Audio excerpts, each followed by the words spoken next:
Hello, I'm Ben. For 15 years now, I've been doing this show, telling my story of living with Crohn's disease and trying to help others tell theirs, using laughter and the importance of talking about what's going on with you.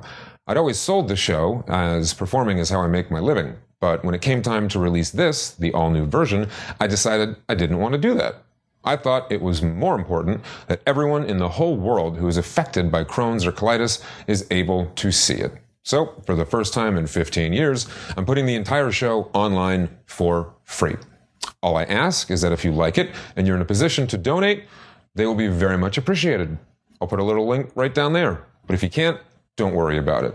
Please share this with anyone you know who has Crohn's or colitis and you think might benefit from the work.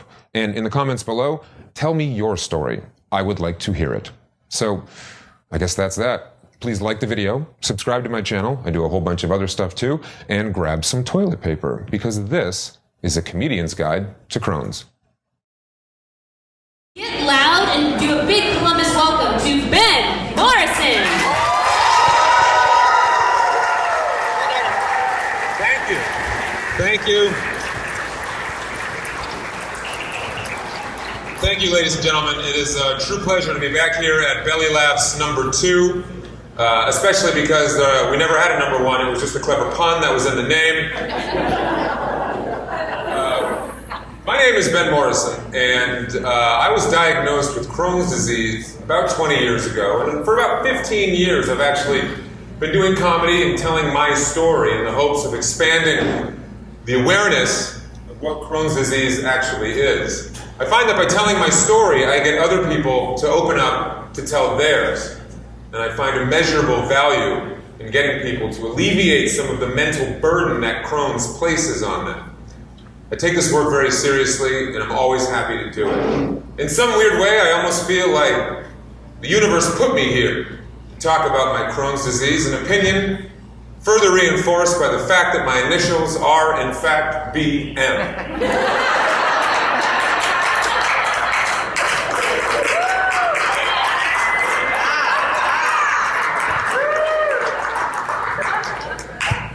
This is a comedian's guide to Crohn's. So, the first question that anyone has whenever I tell them I have Crohn's disease is usually, what the hell is Crohn's? I don't know what that is, and it's a scary word. And for those of you who are afflicted, or people who are wondering what in fact Crohn's is, this is the most succinct description I've been able to come up with, and by all means feel free to take this for yourself.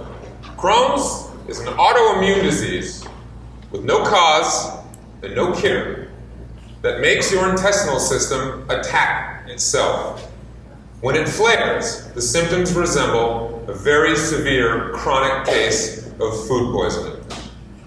When you tell that to someone, they're usually going to go, ugh. To which then you're usually going to go, ugh, is right. In fact, I think that's probably the best way to describe Crohn's. It's chronic, ugh.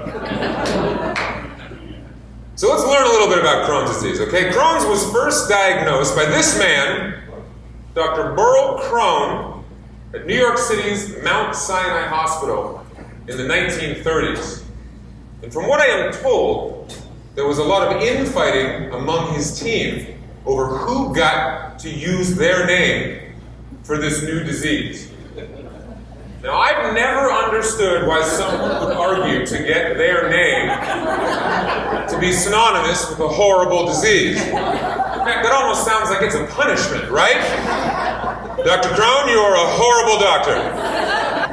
Yes, for years, people are going to sit on their toilet and look at the ceiling in agony and go, Crohn! What's even funnier is thinking about this is he was still practicing for a good 20, 30 years while diagnosing cases of Crohn's disease. Like, what did he say to people he was working with? They're like, Johnson, looks like you have an acute case of me disease. I feel like I'm becoming epidemic. You know, the 100th case of me I've seen this year. Hopefully we can find a cure for me before I inflict untold damage on this world. If I ever start displaying symptoms of a disease no one else has ever seen before, don't call it Morrison's disease. You can take whatever name you want, but I'm keeping Morrison for myself. Now, I think in describing the real problem with Crohn's is it really comes down to this. The real annoying part about Crohn's is that things won't stop coming out of your butt and doctors won't stop going into it.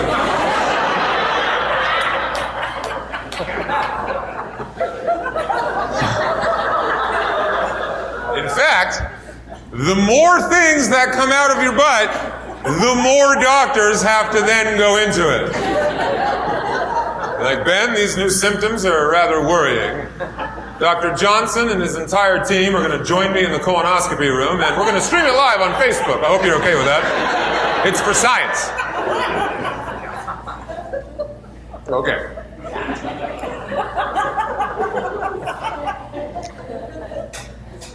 So now that we know a little bit about Crohn's, let me tell you about what it was like getting diagnosed with Crohn's. A little section I call, "Oh crap, I have Crohn's." Now, before I go into this, I want to tell you a little bit about myself, okay? A little bit about myself. I've always been kind of a weird kid. Really snappy dresser. I mean, look at that guy, huh? Look at that guy!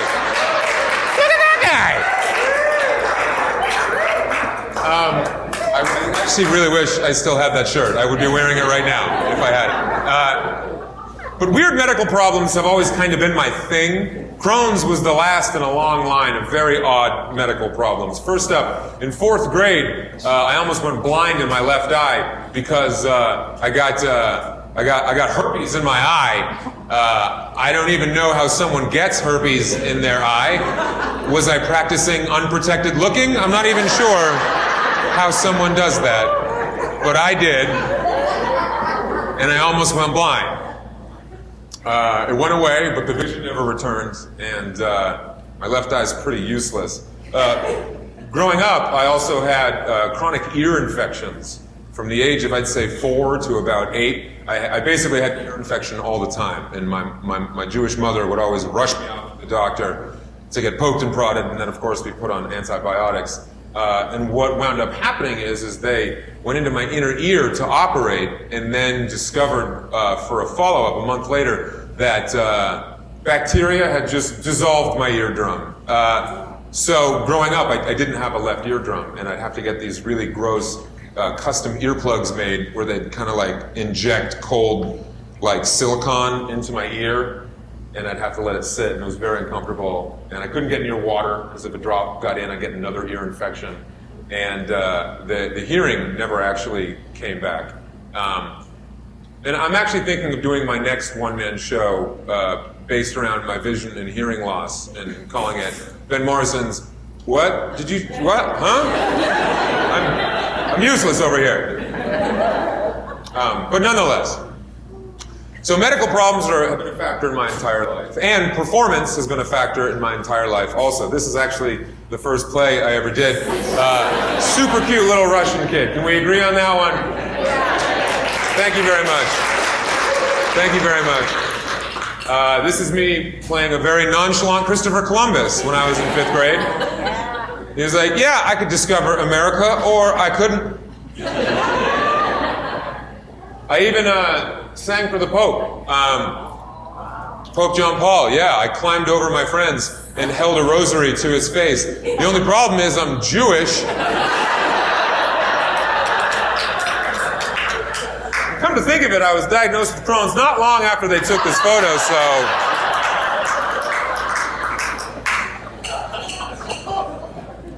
Now, I get diagnosed the senior year of high school, which is not the best year to get diagnosed. Not that any year is a good year to get diagnosed, but it was the year that I'd actually managed to get the lead in my high school musical, something I was very proud of. However, the town paper spelled my name wrong, and for the rest of the year, everyone called me Bert.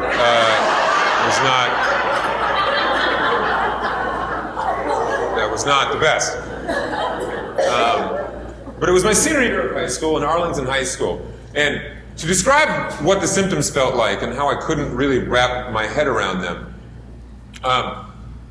all of a sudden, out of nowhere, I began having shooting, stabbing pains in the lower right side of my stomach. Now, it wasn't a stomach ache. Stomach aches are all over. This was definitely down on the lower right side of my abdomen. And with that came an almost complete inability to pass poop out of my butt. I guess it's the only way I can really say it. I couldn't go. I was pushing. I'd pushed so hard I feel like I was the Incredible Hulk on the toilet. Like a couple times the Avengers asked for my help because I was just pushing so hard and then nothing would come out. And then defeated, I would put my pants on, walk into the next room, and then all of it would come out, like really at once. It was a bad scene. My butt became the fountains at the Bellagio. It was like my rectum had a water main break. It was, you don't want to be around when it happens. It's not good. No bueno. So my mom, being my mom, of course, rushed me off to the hospital. And a word about hospitals. I understand that they're a necessary evil. Well, that was actually a pretty bad way to say it. I understand they're there for a reason. But I do feel that in the medical profession, there's something of a lack of empathy into the patient experience that I know from my friends and peers who are also afflicted with IBD, we would really appreciate. And the lack of empathy was summed up completely by a photo that I took at a hospital that always makes me laugh just because of how much it doesn't get it. It's a photo for the Division of Infectious Diseases, which says, "Please enter." No. I'm gonna hang out here. You and your infectious diseases. Have fun without me. Thank you for the polite invite, though.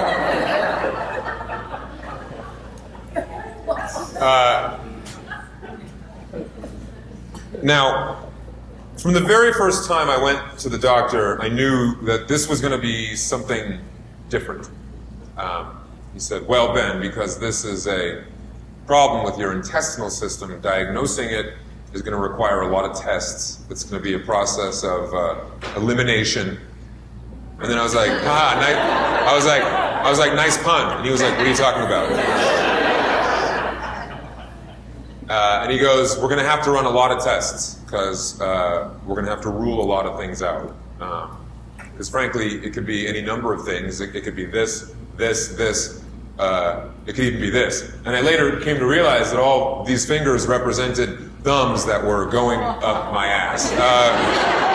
You'd think medicine would have invented a thumbographometer or something, or maybe I just had some really old-timey doctors, but the hunt for clues to tummy trouble begins with hitchhiking, if you know what I mean.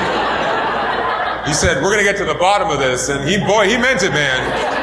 He really meant it. Like, I got so used to doctors having to look inside of my own rectum that whenever I'd see someone in a white coat, I'd be like, "Hey, I'm Ben Morrison. I'm here for the 4 o'clock. If you could just be gentle, you know, it's been a rough couple of weeks." And then he'd be like, "I'm a dentist." And I'd be like, "Oh, force a habit. My mom said I was getting a cavity filled, and I immediately just assumed that it was this cavity. You sure you don't want to check anyway? I mean, you want to know what's wrong with you if you don't know. All right. Keep in mind, all these tests had to be run during the school day, and a couple of the kids at my Boston high school began to notice when I'd come back from getting anally probed by a team of doctors and walk around, frankly, a little disgruntled. They'd be like, "Hey, Bud. Hey, Bud. How come you weren't in gym class? That guy? Huh? And why are you always walking like a cowboy?" But the tests had to continue. The next one you might be familiar with, the small bowel series, where you get to drink 1.5 gallons of liquid barium. Yeah. It's like a McDonald's vanilla shake without the flavor or the happy. It is disgusting. It's disgusting. The way that test works is you drink essentially like a liquid metal, and then you wait 3 hours in a hospital gown that shows your entire ass to the world, because the liquid has to snake its way through your entire intestinal system. They then x-ray the liquid, and they can actually see what's going on with your gut. Now, the last time I went in, they were attempting to spice it up and give it fruity flavors. And I was like, dude, like, banana, vanilla, like, it's about as far from Margaritaville as I think I'm gonna get. Like, I'm in my underwear, I'm drinking barium, all right, doc? I was like, creamy vanilla, that's what it looks like coming out.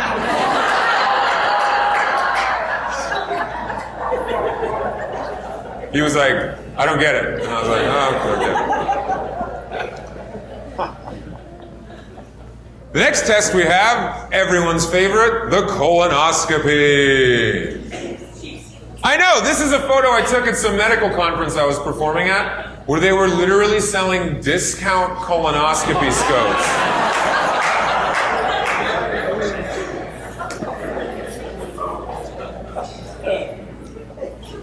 It's just a little message to all the doctors in the room. If you're considering shoving a camera up my butt, splurge.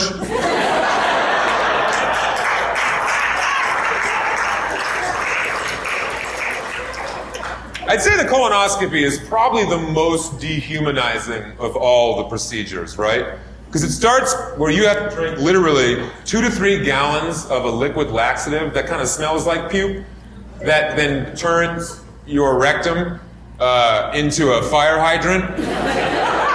It kind of makes your toilet bowl look like Jackson Pollock was there, just decorating for you. Because you've got to clear out every little bit before they go in, spelunking for clues. And then you go to the doctor all demoralized and weak, and they lay you on like a cold slab where like 2 or 3, like usually hot female interns are like right there, just ramming you with a camera. And then as they ram you, and you're like looking in her eyes, and you'll be like, I would have asked you out, but no. As they're ramming you with the scope, they have to inflate air into your colon to blow it up like a balloon so they can really see. And at that point, the drugs usually knock you out. And then you wake up like super discombobulated, like, where am I? What happened? Why does my butt hurt so bad? And then your poor friend who comes to pick you up, because you definitely can't drive yourself home, gets to have you fart the entire experience out over them for the next 2 days. And as Crohn's patients, we get to have it done every year. Who's single? Just me? Okay. But thanks to all those tests, we did actually get to the bottom of what was going on. This is actually the waiting room I was waiting in when the doctor called me and my parents in. We walked into his office. His desk was right here. There were a couple chairs. We sat behind the desk. We took the x-rays, put them up on the x-ray board, like so. Squinted his eyes, took his hands, put them behind his back, because that's what doctors do. Then took 2 steps back, because that's what doctors do. Then took 2 steps forward, because he never turned it on. And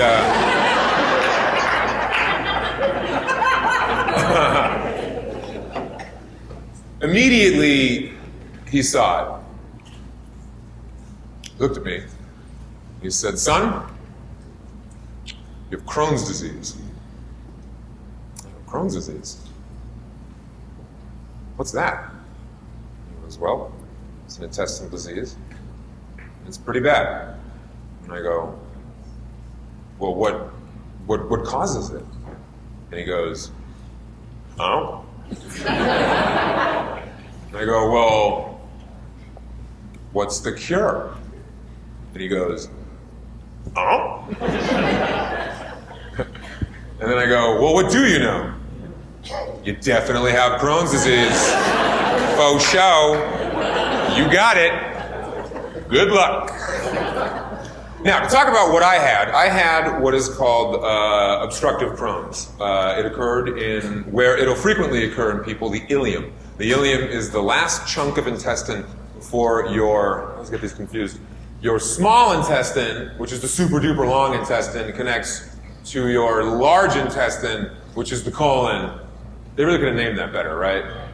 Like the colon's just the colon, and the rest is just your intestine. Small, large, you know? Why typify? Anyway, in my ileum, the Crohn's had occurred acutely, and it basically caused the ileum itself to seize up. You like that? Advanced computer graphics, ladies and gentlemen.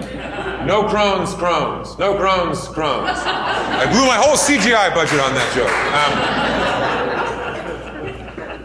joke. Which would explain why I was in so much pain whenever I'd eat. Because basically, all the food would back up behind my ileum, which had sealed itself up. My body would then attempt to ram the food through by any means necessary, which was causing all the symptoms of pain and flaring because it simply wasn't about to go through.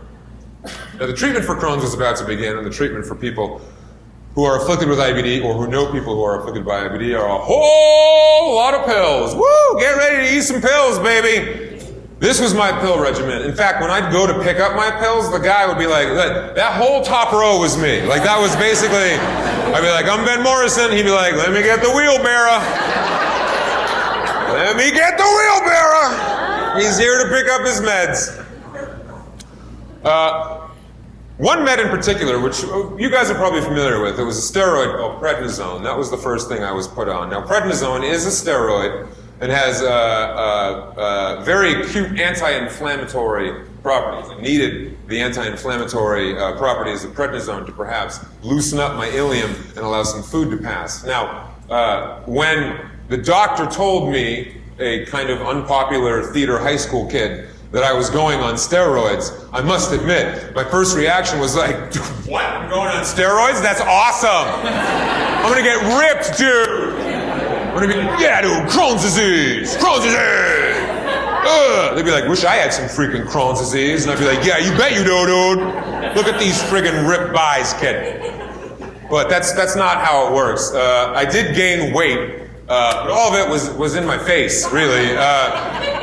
In a couple weeks, I went from this guy, this is my high school yearbook photo, to this guy. Like, I must have gained 40 pounds of face alone.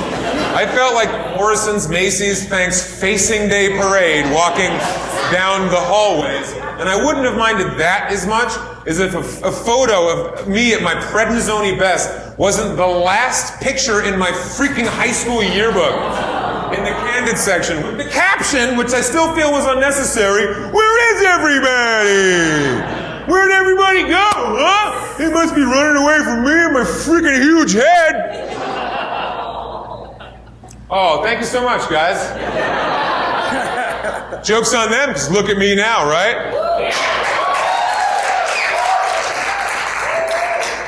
And you can too. Now, while the prednisone did wind up helping, the symptoms of my Crohn's wound up being so severe and the obstruction so severe that I did ultimately wind up needing surgery. And I found this out after a rather vicious attack, which sent me to the hospital. Now, Crohn's attacks for me are really, really painful because essentially it's my entire system trying to squeeze food out where no food can be squozen through. On this one particular attack, I was actually doubled over in pain because every 5 minutes it felt like someone was stabbing me, right? And I went to the hospital and they had to strap me onto a stretcher, right? Because my legs were kicking so bad. And I remember just screaming, oh my God, oh my God, oh my God. And I remember them wheeling me into a room. I was screaming, oh my God, oh my God. And I remember the doctor putting my IV on and I was going, oh my God, oh my God, oh my God. And then I remember the doctor saying, get this kid Dilaudid stat. And I was going, oh my God, oh my God, oh my God. And I could see the Dilaudid begin to drip down and I was going, oh my God, oh my God. And then the Dilaudid hit me and I was like, oh my God. Woo!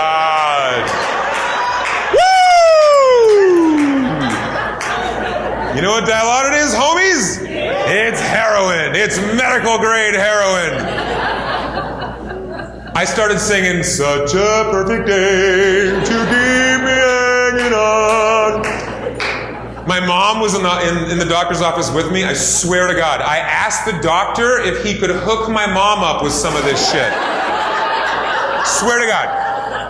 Swear to God. My mom, my Jewish mother, looks me in the eye and goes, what does it feel like? And I swear to God, I go, Feels like I'm on blanket of warm. I'm floating on a blanket of warm.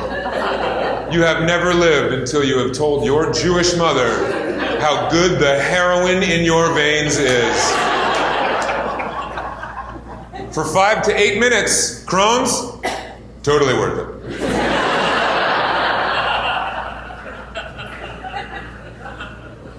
But alas, surgery was needed. A lot of people who have Crohn's over the course of their life will need a surgery, and it was determined that my ileum had to be cut out. This is a photo of me after the surgery. They were able to do it laparoscopically, which essentially means that they're able to use super duper fancy machines to actually do the operating. It's very precise. And the surgery, frankly, was a very big success. Like a day after, I was up and dancing around the hospital. Because you really have to keep your spirits up when you're dealing with nice legs. You like that, huh? Table 3, you like that over there? Because you have to keep your spirits up. And we're going to begin to talk about how I wound up developing materials such as this and have traveled really around the world being able to talk about my disease with other similarly afflicted people. Before we do that, though, now it's time for you to break out your notebooks, take some notes, because now it's time to learn how to Crohn's like a pro. Here are some of my favorite Crohn's tips after 20 years of living with Crohn's, and I recommend you incorporate all these in your daily life. Number 1, flushable baby wipes. Do not leave home without flushable baby wipes. Why the hell did we ever stop using baby wipes, ma'am? Why? They're amazing. It's like you're giving your butthole a little kiss. Mwah. Why do we ever stop using them? Clearly, they're good enough for a little baby, and that's about as delicate as you're going to get. At what point did we say, Ben, you're a man now? You are too old to wipe your most sensitive area with this soft, pre-moistened towelette. Just rub some tree bark on it like the rest of the world. We got 1-ply tree bark, 2-ply tree bark. Just rub it up in your little starfish. Because you're a man now. Hell no! I don't leave the house without flushable baby wipes. Can't wipe a baby without baby wipes? If you wipe a baby without baby wipes, you're just a bad parent. And I'm rolling like a baby. Treating my butthole baby good. Just make sure you get the flushable kind, because that is one clog you do not need to explain.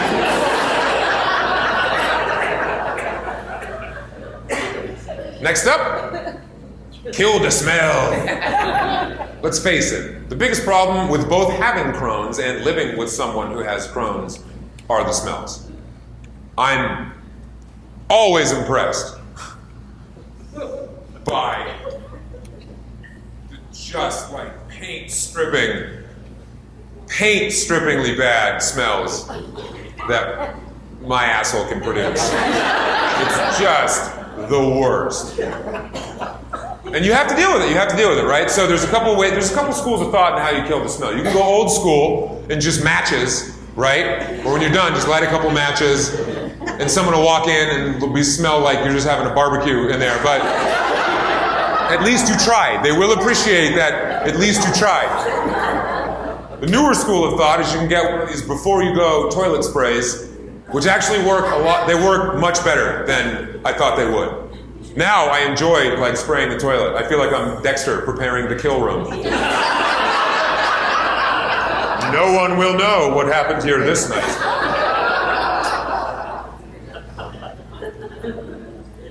But take care of the smell.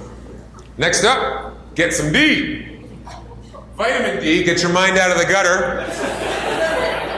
I've noticed with a lot of Crohn's patients, once their symptoms kick in, they begin to stay indoors. They kind of become their own worst enemy, depression troll. And the lack of sun actually begins to depress them. They forget to get outside, and they forget that vitamin D is actually one of the most effective ways to slowly heal yourself. I'm not talking about roast or get a sunburn, nothing that would endanger you for skin cancer. 10 to 20 minutes of sun every day will do a huge amount of good as far as bringing your mood to a more stable place and actually slowly beginning to heal you.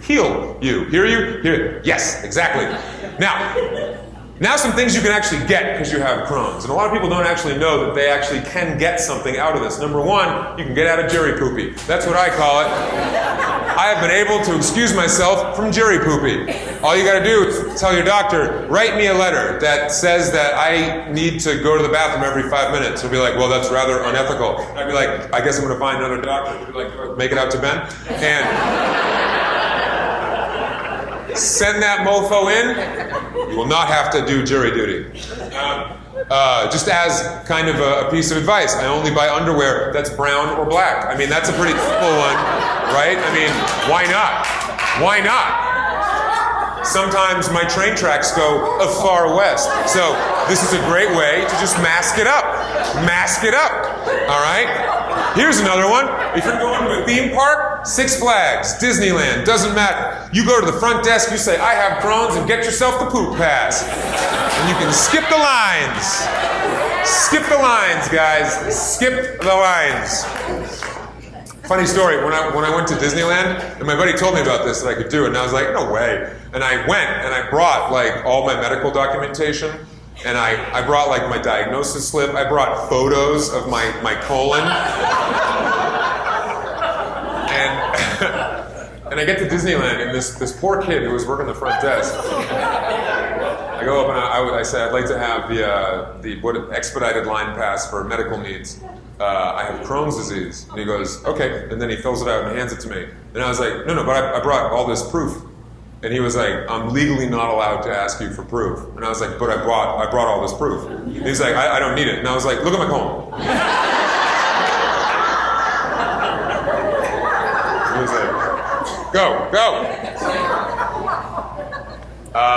And, you know, for those of you that live in a progressive state, you can get your medical marijuana card. I'm just going to point that out. As I can't rely on my butthole, I might have to rely on getting some good weed whenever I feel like it. I'm not even that much of a pothead. I just like knowing I have the option, and it's one more thing I'm getting out of my goddamn Crohn's disease.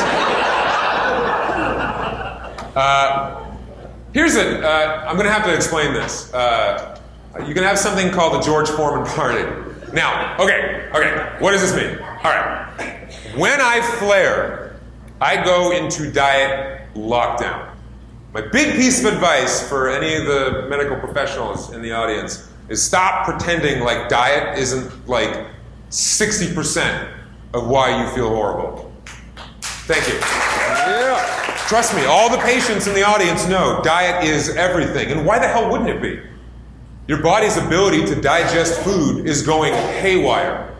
Why wouldn't you try to find food that it can kind of wrap its head around? So, the George Foreman party began with, for me,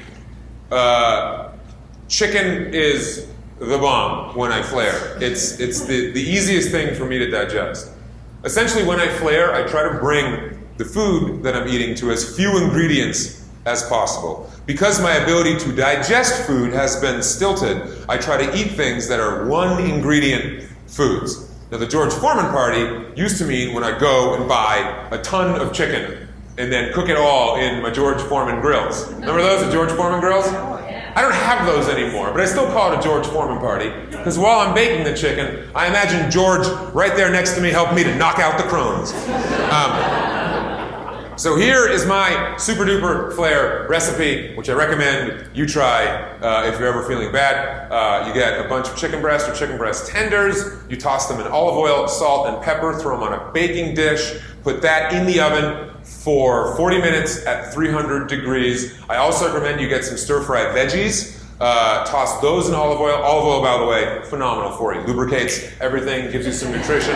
Toss the veggies in olive oil. salt and pepper. Also bake those in the oven. You do not want to eat raw vegetables if you're flaring, because lo and behold, digesting raw vegetables really takes a lot of your body's energy, which is why cows just stand around all day. You laugh, but that is literally the reason they have to eat and graze all day, because they have 4 stomachs trying to digest raw grass. If cows ever learn to cook, we are screwed.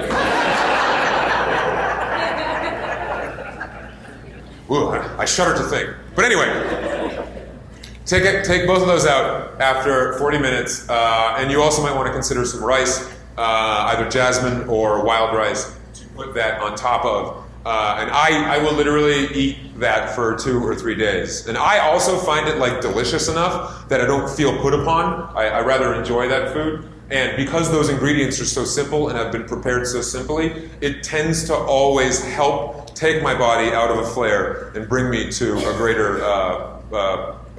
equilibrium with my Crohn's. So that's just my pro tip for everyone. Please pass it on. And my performance in no way was sponsored by America's chicken farmers.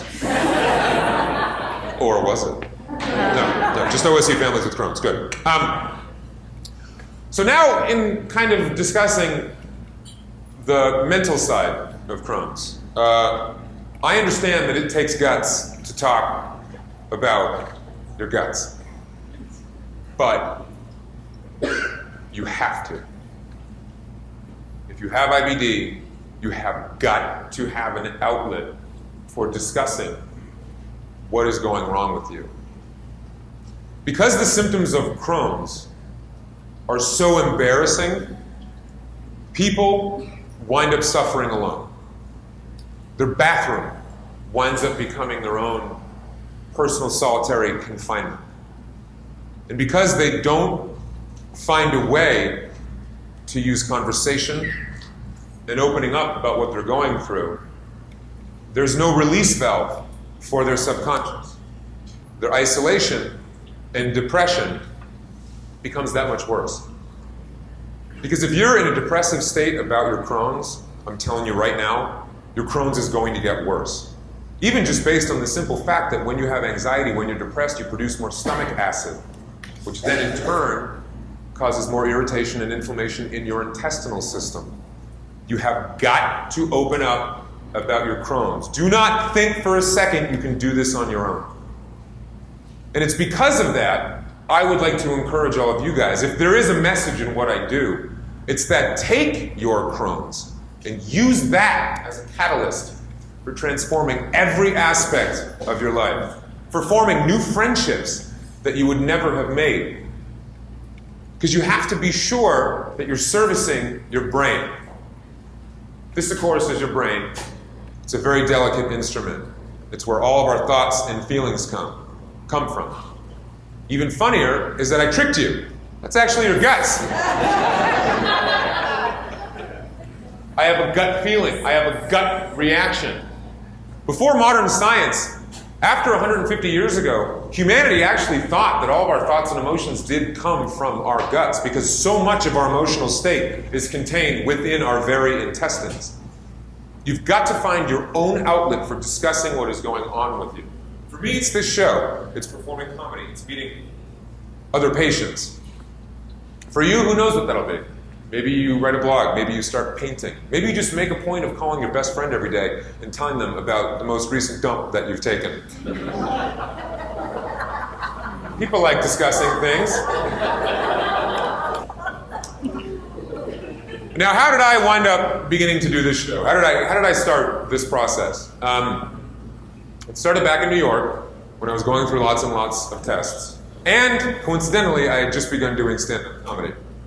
As I was leaving for really one of my very first shows, I opened my mail to discover a bill from my medical insurance for a colonoscopy for almost $8,000. I called the insurance company and I had asked them why I was getting an almost $8,000 bill for a colonoscopy that my doctor had ordered. The person on the phone said they had determined that the colonoscopy wasn't a necessary procedure. And that made me so angry. Later that night, I was on stage doing one of my very first stand-up routines, and I was so angry about this fact that it just came out of me. My material was not going well, and I was like, you know, guys, I can't do this. I'm really pissed about something. I just got a bill for $7,500 for a colonoscopy, and then the insurance had determined it wasn't a necessary procedure. And then I was like, what did they think was going on? I was really bored one day, being like, you know what? I haven't seen the inside of my own ass in a while. And I got $8,000 just laying around. Let's go get probed, huh? What do you say? Scope's on me. What do they think? That is actually the inside of my colon, so I feel like we're intimately involved, guys. And once I told that joke, everyone started laughing.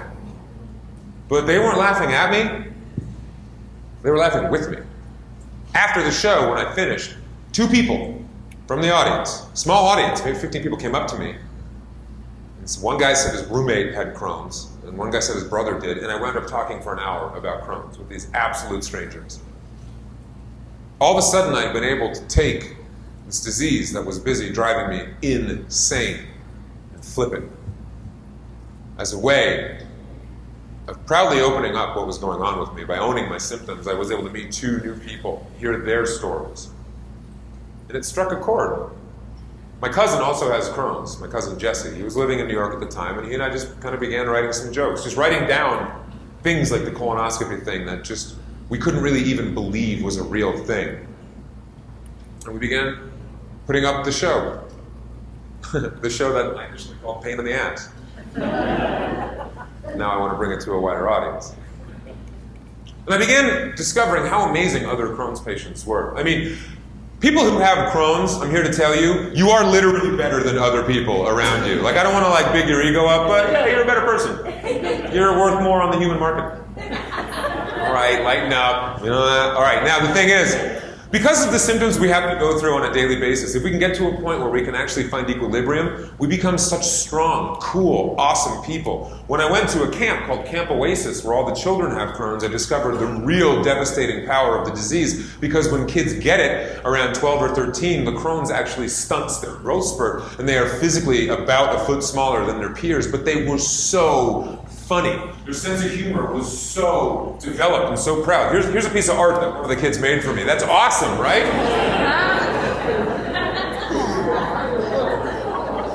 And in fact, I witnessed the power of opening up about your Crohn's. There was a kid, this is a true story. There was a kid who was very tiny, very small, and he did not speak. He was very quiet. And a couple of the counselors had come up to me and said, we're kind of worried about him because he just won't open up to anyone. Now, I had taught improv with the kids, and performed a little bit of what was the embryonic version of this show. And then once it was done, I sat with the kids in the audience, and I told them, I want you to get up there on your own and tell your most embarrassing Crohn's story. And the counselors were like, whoa, whoa, whoa, whoa, whoa, whoa, whoa. And I was like, just trust me. I got a story to tell. And that little tiny kid got on stage, and when he opened his mouth, it was like 12-year-old Woody Allen was standing right in front of him. He was from New York, he even had the accent, I swear to God. He was like, I got a colonoscopy the other day, and I was there on the table. I was lying down. I was about to get knocked out because of the drugs.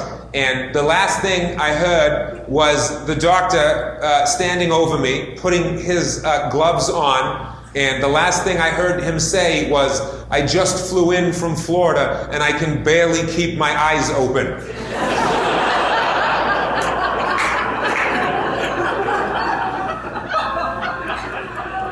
And all the kids started clapping, man. By opening up about his Crohn's, he had turned one of his most embarrassing moments into his biggest social win to date. And from that moment on, he couldn't shut the kid up. And the counselor came up to me, they were like, what the hell happened with homeboy over there? And I was like, it just has a story to tell, man. But this disease makes it so hard that a lot of people don't. But you have to. You have got to talk about your disease. Why? Because you are not your disease. You are not Crohn's. You are not colitis. You are IBD. You are a beautiful, intelligent, resilient person who will not be denied, who will not be triumphed, who will not ever be a victim. You are not your disease. You are your own person. And want to know why? Because fuck Crohn's. That's why.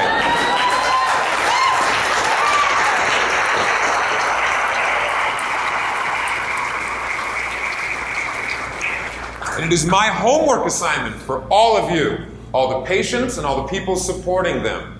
If you're sick, talk about it. Write a blog about it.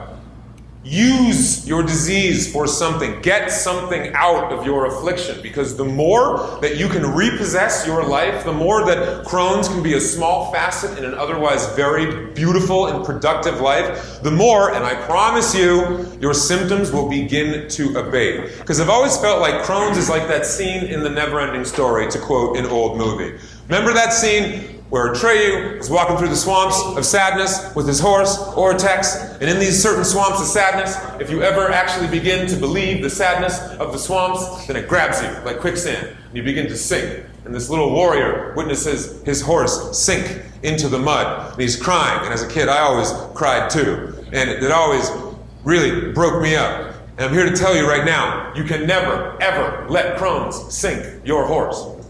You can never let the sadness get a hold of you. Because if you never let the sadness get a hold of you, then Crohn's will never get a hold of you. Yeah, it's going to be tough. Yes, it's going to be very difficult. Yes, it's going to be very painful. But as long as you go through life knowing that it's just one thing that's happened to you amidst a very large and beautiful world that you inhabit, Crohn's will never win. And you will never be a victim. And as long as you open up to people who care about you and ask you how you're doing, you will never be alone in this. And honestly, that's all you got to do. Just hold on tight, guys. The way medical science is progressing, a cure is around the corner. But it's up to you until that happens to keep your brain and your gut intact. Thank you very much.